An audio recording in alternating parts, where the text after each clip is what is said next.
Pues estamos con el general Aramburu Topete, que ha tenido la gentileza de recibirnos en una tarde preveraniega, con un calor que empieza a apretar, que recuerda aquellos otros veranos que había en Madrid. Muchas gracias, mi general, por tener la gentileza de recordar sus recuerdos, valga la redundancia.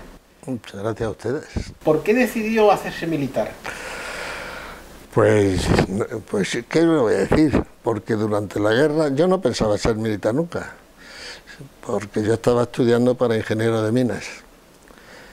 Y cuando terminó la guerra, pues me vino la duda que hacía, si seguía la carrera de ingeniero de minas, que en el último examen lo aprobé en el mes de septiembre del 39, es decir, un examen ya patriótico, casi como dijéramos. Pero me tiraba tanto la carrera militar que aunque tiré cara a cruz y me salió seguir la carrera de minas, me fui a la Academia de Ingenieros Militares. Y luego, más en la vida adelante, porque la minería está muy ligada a mi familia por parte de mi padre. Era ingeniero de minas, he tenido 2 hijos ingenieros de minas, estoy rodeado de minas por todos lados. Que me hice ingeniero técnico de minas para poder llevar yo unas minas que tenía también. O sea que a pesar de todo, no he traicionado totalmente a mi primera vocación. Pero tengo que decir que la carrera de las armas, la carrera de las armas, no se puede decir que me he divertido, porque eso no se puede decir, no es divertido.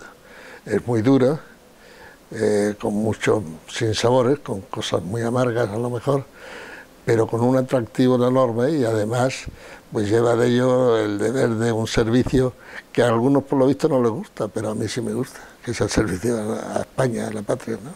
¿Por qué cree, mi general, que se produjo la Guerra Civil Española? Porque había un caos que aquello no había que lo entendiese. Un caos tremendo político, un caos de ideas. Y luego, pues que hubo quien quiso empezarla, primero con desmanes, como por ejemplo la quema de iglesias, y después la guerrita del norte de Asturias. En fin, aquello no era... Ahí empezó la guerra en Asturias. Y en el 16 de febrero del 36, en las elecciones, cuando se formó el Frente Popular contra lo que no era Frente Popular. ¿Y cómo vivía? Bueno, se notará que yo no soy marxista. Lo digo para que no quede en duda. No soy tampoco carca. Lo demostré, creo que lo demostré el 23F defendiendo la Constitución. ¿Cómo vivía usted aquel momento, cuando era un joven que se encuentra una patria, una nación muy revuelta políticamente? Que pues yo tenía, como he dicho, mis ideas, y entonces era raro el estudiante que no tuviera las suyas, ¿no? Yo estaba inmerso en aquel caos político que hubo los años 34, 35 y 36. ¿Cuándo se produjo su contacto con la guerra? Pues a mí me cogió la guerra en Barcelona porque me examiné en el mes de junio aquí en Madrid y mi padre me dijo que me quitase de en medio de Madrid, que es donde podía tener más peligro, y me fui a Barcelona, que es donde estaba él. Y empezó la guerra y vi que mi sitio no era ese, y me fui al otro. ¿Qué recuerdos tiene de su tiempo en el frente y en la guerra? Fue herido en la misma, ¿no? En Teruel, ya bastante pasada, vamos, adelantada la guerra, sí. Pero nada, ya digo, la guerra tiene muchísimas facetas muy malas, terribles, no se lo desea a nadie, pero por otro lado la persona humana descubre toda la parte buena que tiene también, igual que aparecen en algunas partes malas, en otros aparece su parte buena, el compañerismo, la camaradería. Es una cosa, bueno, se ha escrito mucho sobre eso y usted lo sabe perfectamente, o sea que no estoy inventando nada nuevo, ¿no? ¿Vio morir a mucha gente? ¿Vio morir a mucha gente? Desgraciadamente sí. ¿Y qué sentían? Cuando se muere en combate no se siente nada.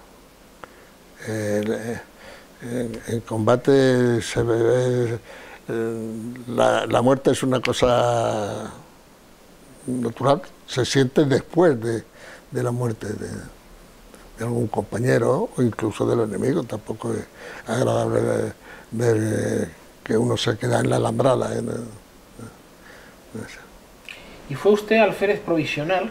Se decía, se bromeaba con los alféreces provisionales. Bueno, sí, se decía que cobraban 3 pagas.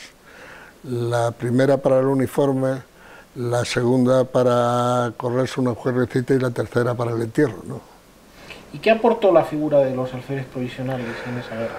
Pues yo creo que mucho. Yo creo que el alférez provisional contribuyó mucho en la zona nacional, como la zona roja también le pasó igual, no tenía mandos inferiores y fue la que lo llenó. Y fue un acierto porque el alférez provisional, aparte de que cayeron como chinches, pero el espíritu fue tremendo, tremendo. Es decir, es difícil ganar una guerra, o era difícil ganar una guerra de esa naturaleza sin mandos intermedios. Hombre, claro, claro. El mando intermedio es fundamental. Uno de los grandes errores de la zona republicana es que tardó en hacer esos mandos y cuando lo hizo unos mandos que no tuvieron toda la calidad que podían haber tenido. Y además se obligaron, como les faltaron también muchos mandos superiores, o digamos superiores de tipo comandante, de jefes, pues también tuvieron que cogerlos todos, como dijéramos, novatos. Y les faltó Estado Mayor, les faltaba profesionalidad.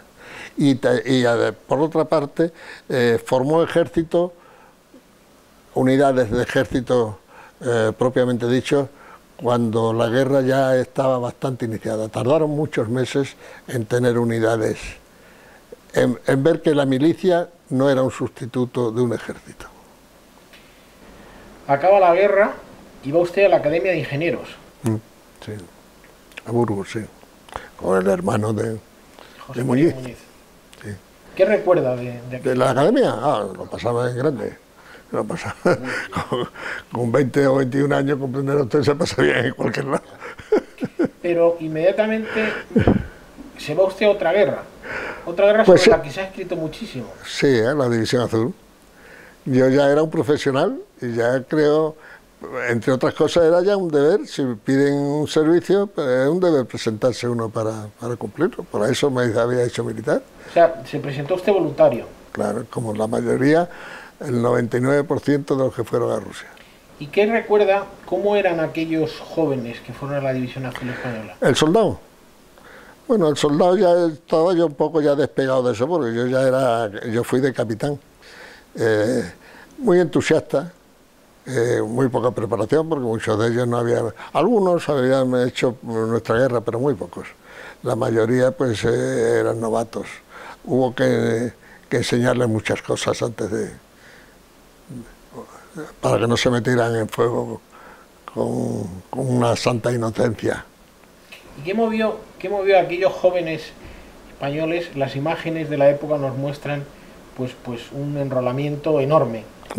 ¿Qué movió a aquellos jóvenes a irse después de una guerra a otra guerra? Pues muchos de ellos, por no haber estado en la guerra y que no le contasen batallitas, se fue a conocer sus batallitas. Como 18 o 20 años, pues la gente busca aventura. Quizás ahora no, pero entonces sí. ¿Y cómo eran los oficiales que participaron en la División Azul Española? Pues, por ejemplo, le voy a decir una muestra. Del batallón de zapadores de asalto, que es el que yo estuve, todos habíamos estado en la promoción en Burgos. Todos éramos compañeros de una misma promoción. Algunos antiguos cadetes, otros, pero todos habíamos estado juntos los 3 cursos de Burgos. Luego, unas unidades donde todos los compañeros, desde los menos el comandante, claro, todos los capitanes y todos los tenientes, se han estado juntos 3 años en una academia, pues el mandar era facilísimo. Llegaron ustedes allí y se enfrentaron a los rusos y al frío. Sí. Diga usted que para un andaluz cambia el término, el frío y los rusos. O sea que el frío fue el gran enemigo. Sí. Yo el primer invierno lo cogí ya muy de refilón, pero lo pasaron los que estuvieron los meses de diciembre y enero y febrero, lo pasaron muy mal. El segundo invierno, que lo cogí entero también, pero fue mucho más benigno que el primero. Lo que pasa es que nos cambiaron del frente de Novgorod, del Bolchov, al frente de Leningrado, y el frente de Leningrado era mucho más duro desde el punto de vista bélico. Es como si dijéramos en la guerra española el frente de Madrid o el frente de Extremadura. Hay muchísima literatura, hay muchísimos testimonios de gente que estuvo allí y hay un interés enorme. Cada vez que se publica un libro sobre la División Azul tiene su público. ¿A qué cree usted que obedece ese fenómeno? Bueno, porque nosotros éramos unos bichos raros allí, porque sí, éramos anticomunistas, pero no éramos partidarios del totalitarismo, aquel nazi. Y fuimos a devolver lo que se ha dicho siempre, a devolver la visita de que nos hicieron los rusos en la guerra nuestra. O sea, usted mantiene la tesis según la cual mucha gente fue a devolver la visita del apoyo comunista, del apoyo de Stalin, pero que no eran fanáticos nazis. En absoluto, yo creo que no había ni 2 allí entre los 18.000.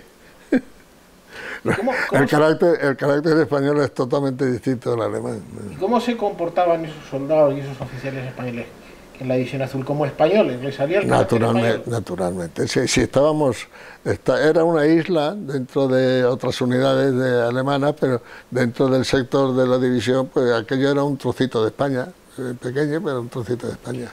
Con nuestras virtudes y nuestros defectos. ¿Cree que la División Azul estuvo a la altura de las circunstancias, histórica y militarmente? Pues yo creo que sí. Nos faltó instrucción, como decía antes, porque la tropa era muy bisoña, pero lo que nos faltó allí en ningún momento fue ni coraje ni entusiasmo, ¿no? Eso en absoluto. Vuelve usted de la División Azul y comienza una larga, prolífica y constante carrera militar. Sí, cuando volví, ¿dónde me fui? Bueno, cuando volví, al poco tiempo, estuve un año mandando una unidad de ferrocarriles en Barcelona. Después ascendí a comandante y estuve 6 o 7 años mandando un batallón de montaña en los Pirineos, cuando los maquis y cuando... Sí, 45, sí. Pues desde el 46, yo ascendí a comandante el 45, desde el 45 al 52. En el 52 me fui a la Escuela de Estado Mayor, estuve 5 años en la Escuela de Estado Mayor. Después de la Escuela de Estado Mayor me fui otra vez para Cataluña a mandar una sección de Estado Mayor de Capitanía. Después después fui de profesor a la Escuela Superior del Aire, a la Escuela Superior del CSDEN, el Centro Superior de Estudios de la Defensa. Y de ahí, de coronel, hasta que ascendí a coronel, y ahí me fui voluntario también a mandar un regimiento de ingenieros al Sáhara, y estuve hasta la Marcha Verde, hasta que me volvimos de ahí. ¿Qué recuerdos tiene el Sáhara? Magnífico. Aquello, aunque sea un desierto, es maravilloso. La gente no se lo puede creer, pero es así. El desierto tiene un atractivo tremendo. Todo el mundo habla con muchísima añoranza del Sáhara español. Es cierto. El desierto, no sé por qué tiene ese atractivo, porque en un desierto, como la propia palabra dice, no hay nada. Pero sí. ¿Coincidiste allí con Rodríguez de Biguli? Sí, Es que Rodrigo Villagrú es de mi promoción, sí. Ha muerto hace unos meses, sí. Sí, pues sí, estaba él allí entonces de alto comisario, ¿no? Y luego, en un momento determinado, forma parte también de su trayectoria vital y personal, fue director general de la Guardia Civil. Sí, sí, ya del Sáhara viene de general, ya ascendí a general, estuve por Valencia, después me llamaron para el Estado Mayor Central y después me nombraron secretario general de Política y Defensa, que es seguramente el puesto más peligroso que he tenido porque mataron a dos de mis sucesores, la ETA. Uno era un marino y otro era procedente de ingenieros también, teniente general. Y de ella me nombraron, después de esto me nombraron ya director general de la Guardia. ¿Qué aporta la Guardia Civil en la historia de España? Pues, ¿qué le diría yo a usted? Muchos capítulos y muchos le debemos mucho a la Guardia Civil. La Guardia Civil es un instituto que asombrosamente eficaz en muchas ocasiones. Naturalmente, como todas las cosas hechas por el hombre, ha tenido sus grandes fallos, pero sus méritos han sido siempre muy superiores a sus deméritos. ¿Y dónde nace esa eficacia mítica de la disciplina? Pues sí. Sí. Es un cuerpo con una disciplina, como diría yo, clásica, ¿no? Clásica, es luego militar. El día que la Guardia Civil no tenga carácter militar, ha desaparecido la Guardia Civil. Es decir, ¿usted cree que dentro del modelo policial es necesario que la Guardia Civil sea un cuerpo militar? Sí, sí. Sí. Y además, esto no es una cosa nuestra, los franceses ya lo tienen con la gendarmería, que le digan a los franceses que desmilitarizan la gendarmería, o los belgas, o los carabineros italianos, o la gendarmería marroquí. ¿Cuál es su mejor recuerdo de su paso por la Dirección General de la Guardia Civil? Haber mandado a la Guardia Civil. ¿Cómo recuerda los atentados? ¿Cómo recuerda la muerte del Guardia Civil? Del Guardia Civil hay mucha gente que no fue Guardia Civil. Pues como quiere usted que lo recuerde, un verdadero horror. Los peores momentos de mi vida los he asistido. Como antes me preguntaba usted que si he visto morir mucha gente, pero más que verlos morir, es peor el asistir a un entierro y el tener que consolar sin poder decir lo que puede decir a las viudas y a los hijos. Se siente uno desarmado. Son momentos muy amargos, muy duros. En 1978 se aprueba, fruto de la ley de la reforma política, se aprueba la Constitución española. Los mandos militares de aquellos años, que eran básicamente, procedían todos de la guerra civil, ¿usted cree que estaban dispuestos a acatar la Constitución? No es que estaban dispuestos, es que la acataron. Es que la acataron. El ejército, al ejército se le debe una factura enorme. El ejército ha dejado de hacer todo lo que se ha podido hacer. Si no, la transición no hubiera sido. Ahí, pues, mucha gente por convicción y otra gente pensándolo, pero si el ejército...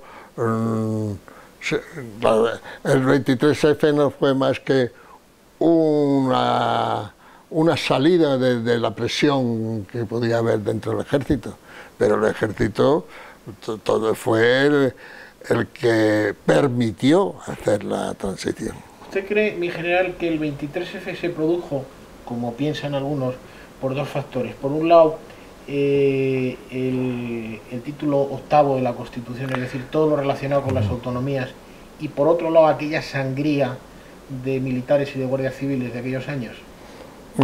Yo creo que el ejército aguanta muchas sangrías. No fue yo personalmente no creo que fue por la sangría. Sí puede ser por el capítulo octavo y por las consecuencias que podía tener en el porvenir. Que estamos viendo que es el mayor problema que tenemos actualmente. ¿Pudo ser mi general, ¿pudo ser el 23 de febrero un pulso entre dos generales? No. Entre Sabino, don Sabino Fernández Camacho. En absoluto. Sabino, igual que los que en aquel momento enfrentamos la situación, le cogió, no le digo que sin saber nada, pero casi. Y únicamente pues nuestra profesionalidad, dijimos, esto no puede ser, otro siglo XIX no lo queremos nadie para España, y ningún militar lo quiere. Ahora, que algunos creyesen, como ocurrió con 2 o 3, que era una solución, eso no quiere decir nada, porque los implicados en esto pues eran media docena. Y los que estábamos en contra de ellos, vamos, los que nos pusimos en contra porque no sabíamos nada del asunto, pues éramos el 99%. Pero, porque fíjese lo que se ha escrito sobre el 23F y lo que se ha escrito y lo que se ha inventado y lo que... Realmente el CSIC, que era en ese momento el Servicio de Inteligencia, no se enteró. Ese es mi gran problema. No lo sé. No lo sé. Yo lo que sí puedo decirle es que nadie estábamos enterados. Si el CSIC lo sabía, no nos lo comunicó.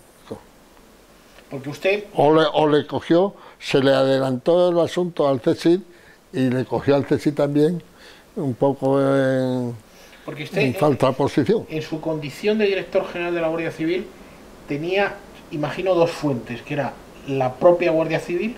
Sí, pero la información de la Guardia Civil no está metida en esos asuntos. Yo tenía Guardia Civiles en el CSIC, pero esos no me daban la comunicación a mi servicio de información, lo daba al CSIC, esos guardias o oficiales que pudiera tener o que tenía dentro de la Guardia Civil, esos daban sus partes y su información a sus jefes. Es los jefes del CSIC los que tenían que habernos alertado. ¿Y a usted le llegaban informes oficiales del CSIC? Hombre, de otras cosas sí, claro. Pero no le hablaban de... Yo de esto le digo a usted, no sabía absolutamente nada. Nada. Llega el 23 de febrero y ¿cuándo se entera usted? El 23 de febrero. ¿Y cómo se entera? El asunto empieza me parece que fue a las 7:20.